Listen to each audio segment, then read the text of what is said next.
First question po, kamusta po yung bisita kay Tatay Digong and how is Tatay Digong now? Yes, una-una.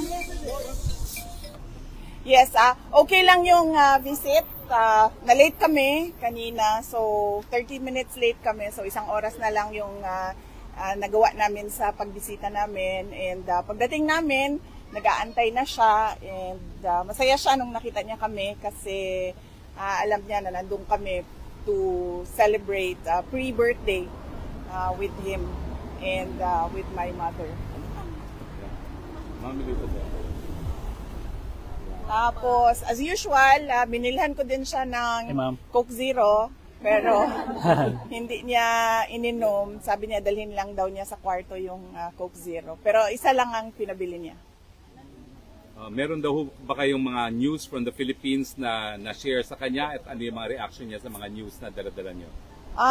Yes, nag-share ako ulit. Na-share ko na noon sa telephone call, pero shinare ko din ulit sa kanya na nanalo yung dalawang PDP laban na senator candidates, tapos yung isang guest candidate, si Marcoleta, plus dalawang guest candidate from Alianza, si Senator Camille Villar at Senator Amy Marcos. And binanggit ko din sa kanya na nandito si Senator Amy Marcos pero hindi siya pinayagan ng ICC na makabisita at makausap si dating Pangulong Rodrigo Duterte. At nabanggit ko din ulit sa kanya na nag-submit si Senator Amy Marcos ng kanyang findings sa committee hearings niya from the Senate to the Ombudsman. Ano po yung reaction ni Presidente?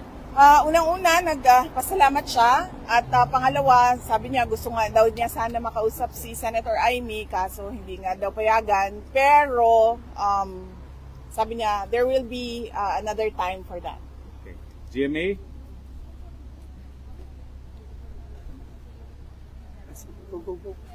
VP, bukod po dyan, 88% po ng respondents sa SWS survey ang nagsabing mahalagang harapin ninyo ang impeachment at sagutin ang mga alegasyon. Para raw malinawan ang publiko at malinis ang inyong pangalan. Ano po ang masasabi niyo sa ganitong pananaw? Oo, I totally agree. Kasama ako dyan sa 88% na yan na nagsasabi. At ako ay parang thankful sa opportunity na malinis yung pangalan ko at masagot yung mga akusasyon sa akin. Thank you po sa sagot. Ang last question po, napagdesisyonan po ng Senado na ilipat sa June 11 ang simula ng impeachment hearing. Gusto lang po namin marinig, paano ninyo po tinanggap ang balitang ito at ano po ang epekto nito sa inyo, kung meron man? Wala naman siyang epekto sa akin, no? Nag-iisip lang ako kung ano yung epekto ng delay doon sa kaso, pero iiwan na natin yan sa mga lawyers namin, sa defense impeachment lawyers, para pag-isipan kung anong posibleng epekto nun sa kaso kung meron man. SMNI, Anton? Hi ma'am, kamusta po kayo? Napakabait ninyo ngayon. Nakikinig sila, nakikinig. Bait sila ngayon. Bait kayo ngayon. Ay, kailangan magbait-baitan. Kailangan magkunwari. Okay, alam ko yung microphone, ma'am. Ma'am, tanong po ng SMNI, yung reaction nyo do, ma'am, any reaction po sa gusto ni BBM na makipag-reconcile sa mga Duterte? Sabi niya, ayaw niya raw ng gulo. Unang-una, hindi na muna siguro ako magsalita about reconciliation dahil hindi naman mahalaga siguro ang mga personal na problema ng mga tao, no? Ang mas mahalaga is yung taong bayan at yung bayan natin. Yes, ma'am. Thank you po. Ma'am, kasama niyo po si Senator Amy Marcos. Nagkita po sila ni Attorney Kaufman. Ano po yung naging role ni Senator Amy sa case po ni PRRD? Ay, wala po. Wala pong role si Senator Amy sa case ni former President Rodrigo Duterte. Nandito lang siya para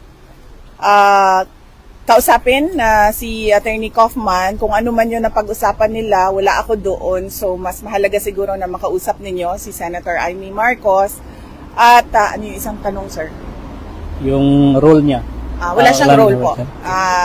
Either sa defense or doon sa ICC prosecution case, wala pong role si Senator Amy Marcos. Ito ma'am, last question na lang kasi ito kasi yung usap-usapan ngayon. Ewan ko lang kung pwede ito.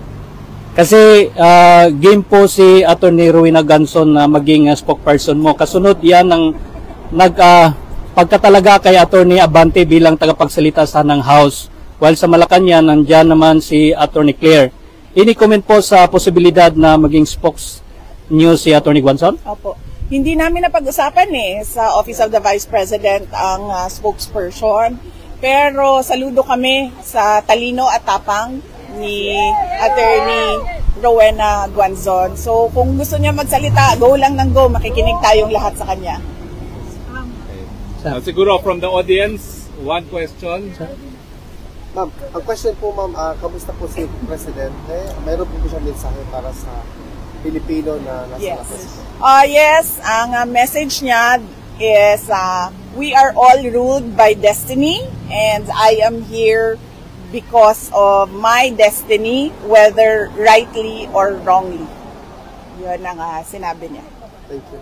And isa pang update is napag-usapan din namin yung oath niya at pag-usapan daw nila ng lawyers niya kung paano gawin yung kanyang oath. Pero initially ang sinabi niya, I want set me free and I will take an oath. Yan yung Yes! Ma'am, meron pong kanta ang mga Pilipino para sa iyo. 1, 2, 3, go! Happy birthday to you. Happy birthday to you. Happy birthday, happy birthday. Happy birthday to you! Mabuhay ka, Ma'am Inday! Mabuhay! Inday Sara para sa Presidente!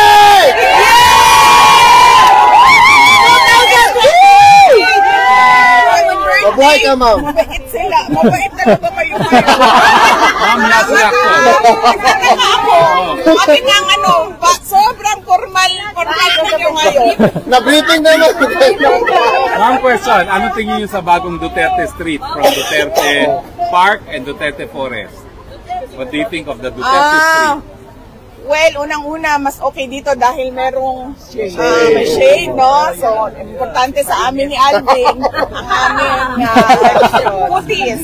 Dahil unang-una, mataas ang incidence ng skin cancer at pangalawa, mahirap na magdagdagan ang mga melasma natin. So, okay siya. Mas palagay ko lang, maganda din siya dahil nakikita siya ng mga dumadaan na mga sasakyan. So, meron tayong increased awareness. Kasi doon, konti lang ang dumadaan na sasakyan at hindi nakikita by the street yung ginagawa. At marami pang pwedeng gawin, posibleng gawin na dito dahil mas malaki yung area. Ma'am, pwede ba additional, ma'am? Kasi naghihintay po ang taong bayan kung kailan daw makakawi si PRRD. Actually, lahat tayo, no, nag-aantay kung kailan makauwi si President Duterte. At yun yung tinatrabaho ng kanyang mga lawyers na sana ay mangyari at the soonest possible time dahil kaming mga tiga Davao City ay kailangan namin ang mayor namin. Yes, ma'am. Ma'am, welcome back. We love you. Thank you. I'm happy to be back with all of you.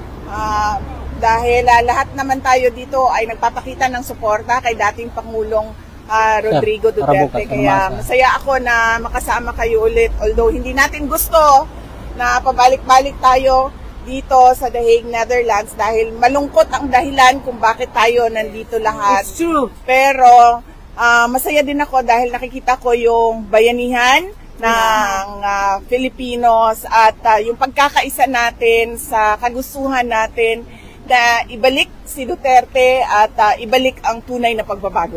Yes. Ma'am, mabuhay ka, ma'am. Thank you, thank you. And lahat kayo ay invited bukas sa ating rally. ICC, send Duterte home. 9 a.m. to 12 noon sa Land Van Regan. Land Van Regan. Land Van Regan. Sige, kayo na magsabi. Mahirap siya i-pronounce. Doon tayo. Pwede pa. Ma'am, papirma daw. Pwede sa akong anak. Talaga yun ang para sa iya. Akong anak, nihimo dyan na Ma'am BP. Ma'am, fresh kid yapon ka, VP. Always and forever. Nagpalit pa akong sera dito mo ni mo. Ma'am, thank you so much for giving us hope, really. Dapat magkuana lang ka. Endorsement mo. Endorse na Eh, yung Mag-model ka sa visa. Nanong gwapa si Ma'am BP na ang original look. Lagyan ko na. Nadaring original kay. Correct. Welcome back, Ma'am Elizabeth. Ili na tama tingala anong gwapa si Vice President Sara Duterte. Nadaring original oh. Usually ba sa gani Meron pa po, sa detector taking sa pa. Meron pa. mother-daughter, di ba, lagi mas maganda yung anak kaysa nanay. Pero sa aking kaso hindi, mas maganda yung nanay. Yes! Sabi ni Sabi, Mayor, Ah. sabi niya, mas liwat. What is liwat in? Mas Kamukha. Kahawig. Kahawig. Siya sa papa niya. Sabi Ah. niya, pati ugali.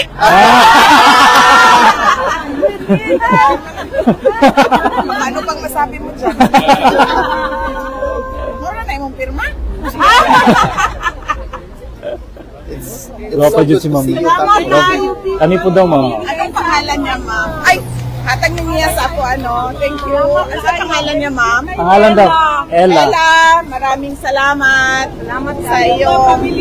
Birthday card. Ma'am Switzerland. Mag-aral kang mabuti, mabuhay ka. May God bless you always, Ella. Thank you, Mom. Yes. Thank you.